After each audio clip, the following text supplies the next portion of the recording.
Hello everyone, I am the Dance of Life dancer, and tonight we're going to be unraveling some more of the mysteries, some more of the legend, some more of the mystery behind my mom and the years during and before the nursing home disaster. And what I'm holding right here in my hands is a 3-page contract, which I called the contract with Mom. And the date this was signed on the back of here was back during the 1990s. I don't know, some 20 years ago maybe or something now. And some of the stuff on here that I'll talk about is the way me and Mom, the only way we got along together. Basically, I'm going to wrap this up real simple and make it real simple. Now, I know the way the legend goes, but you need to know the truth behind the mask, behind what my mom was really like. My mom basically did not want me to have no life. Some of her plans for me was she wanted me to be taken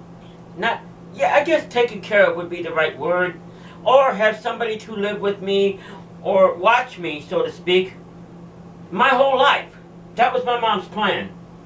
She wanted me to be not have any girlfriends, which is in here a number of times.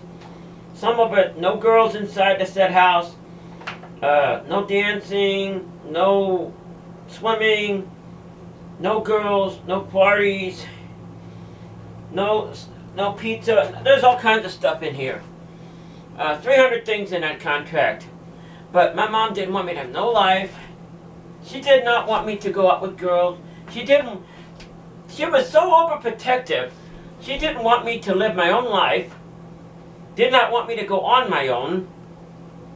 And one time they did actually buy me a trailer that was out here in the town where I lived. But that lasted, like 2 years? They couldn't stand to see me out on my own out here, so they moved out here. That's where this place is still sitting today, and the place that they got me is sitting back there, which didn't work. Basically, so to speak, when I was 30 years old, I had to sneak girls in and out the windows. The one girl that I did have, but didn't want me to have no friends. See, all the friends were all bad, all evil, all, you know what I mean.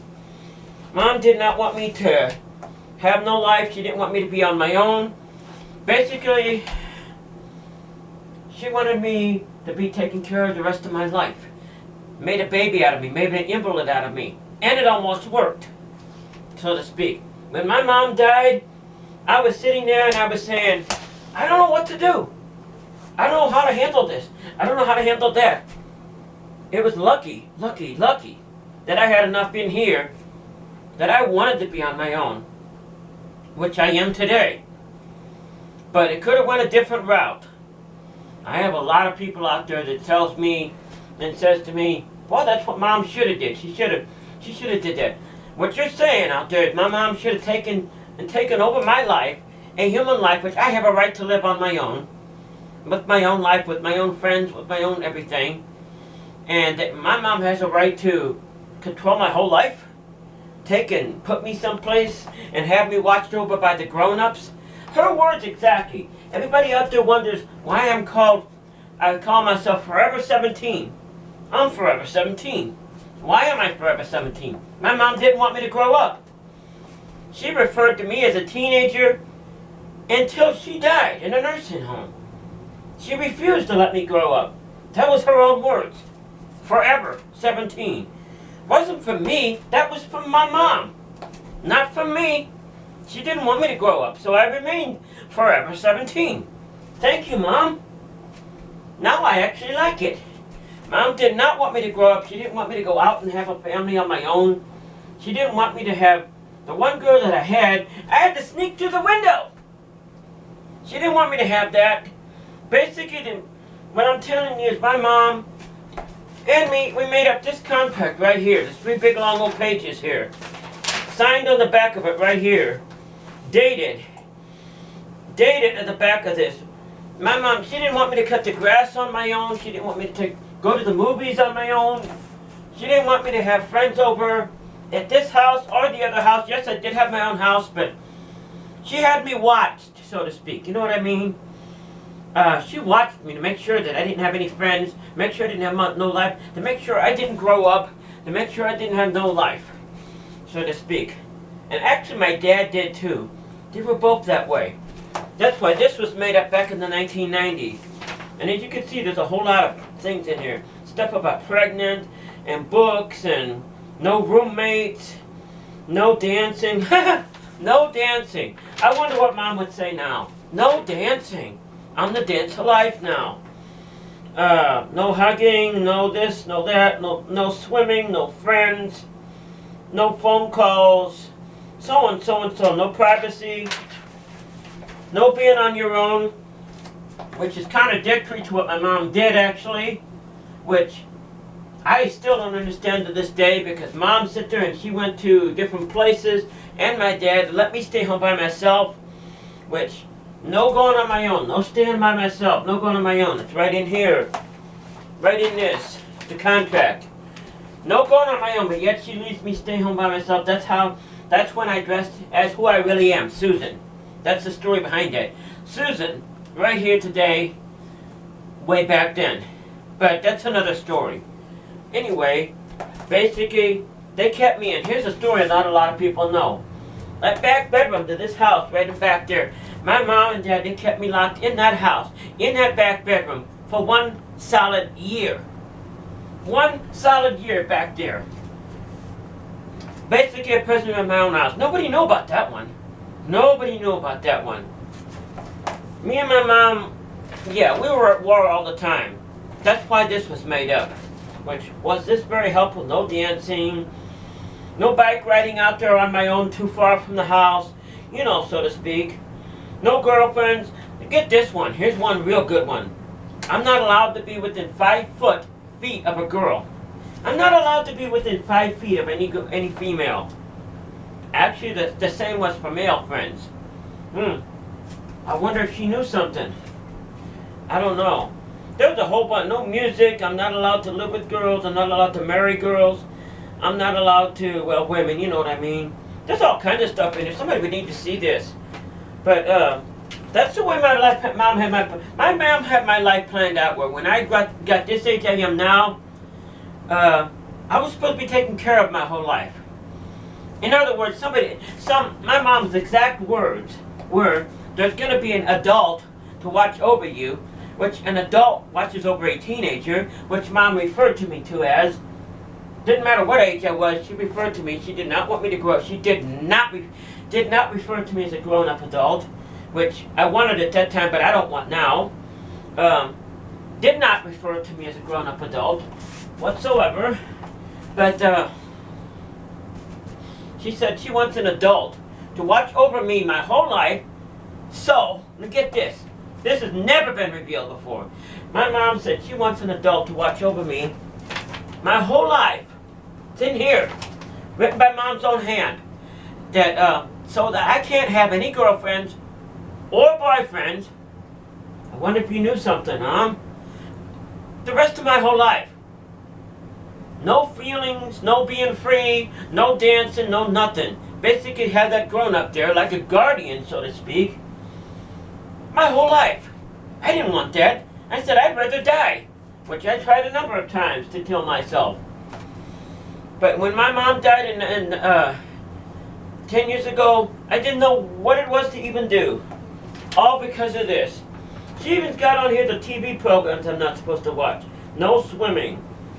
No Beverly Hills. No dance movies. No dance shows. No going to the drive-in. No cheese. No singing. Oh, Mom. That's the mom the world don't know. She made me dependent on people. Luckily, I broke out of that. She's not the controlling the mom. I look back on that, on those days, my friend, and there ain't nobody understands that. Everybody sees my mom here, the sweet little old fragile lady. My mom was a wolf. in sheep's clothing. That's the mom you've never seen. The wars that went on right in this house over my life. And I had most people say, why didn't you just walk out? You were old enough, why didn't you walk out the door? I wonder why. I can answer that. Because when my mom got done with me, I was like a 5-year-old or a 10-year-old. Would a 10-year-old be able to walk out the door and live on their own? I didn't know how to live on my own then. She didn't prepare me for that. She prepared me for a life of another adult, or guardian, so to speak, to watch over me my whole life. Something that Pat from another agency, from some, church helper agency wants to do to me also. Pat and my mom want to get together, but that's another story too. That's what my mom wanted to do. But I want to introduce you to the true story, the war that went on in this house, because my mom didn't want me to grow up and didn't want me to be free. Didn't want me to have a life, basically, so to speak, which I do have a life now. My mom didn't prepare me. My mom gave me my problems that I got right now. So, you want to know the story of my mom? You want to know the real story? I got it on recordings. Hundreds and hundreds and hundreds of cassette tape recordings right over there at the other house of what my mom really told me. Too many to put on the air, but if anyone wants to hear it, hey, I'll get a recorder out someplace and find one, and I'll play it for you. What my mom actually said to me. Not the beautiful, shapeless, beautiful beauty of gold and Jesus that she pretended to be, but the real mom, the monster behind the mom, that the world out there didn't see. You can't have Diana. Oh, I fought for that girl for a long time. That's in here. Specifically written out. I'll be monitored by an adult the rest of my life. This and that, no motorcycles. I can't go out on boats. Look, this thing is absolutely, if you read all of this, it's unbelievable. Totally unbelievable. Unbelievable. No boyfriends, no nothing. And my mom had it fixed where I was going to be taken care of the rest of my life. I said, you know what, I'd rather be dead. So I took pills to end my life. That's another story too. I'm sharing this with you because I want the real truth out there about my mom. If anybody wants to challenge that, anybody wants to tell me something different, hey, come on over here, bring a cassette recorder, I'll sit here on this table, I'll play it for you, and you can hear mom in her own words. You don't want to believe what I'm saying? You got a lot of time on your hands. I got videos and I have cassette recordings of what my mom really said. Oh, it took quite a while to find them, but I got them if you want to hear them. My mom telling me she doesn't want me to have diners. She doesn't want me to have friends. She doesn't want me to go swimming. She doesn't want me to do this. She doesn't want me. She wants to put a plastic bubble around me like I'm a piece of glass or something. Hey, I hated that. And that's the reason I'm forever 17. She treated me like I was a 10-year-old all my life. So I wanted you to know the real truth. The truth behind this. The contract. Right here. This is a copy of the contract. The original contract was burned in the fire. But this is a copy. It's exactly the same. It's exactly the same contract. Oh, you wouldn't believe what this says. My mom's signature is right there. My signature as the other person is right there. And 20-something years. Well, my friends, that's the story behind the contract. The only way me and my mom got along together at the end. The world wants to know that. They want to hear that. They want to see it. Hey, come on in, my friend. Take my hand. I'll play the recorder for you and I'll play it for you if you want to hear it. What my mom really said. Thank you. I'm glad you joined me today. And God, we're going to unravel this mystery of the truth about my mom and what she really said. I thank you for joining me, my friends. The one and only, that dance of life. Thank you and good night.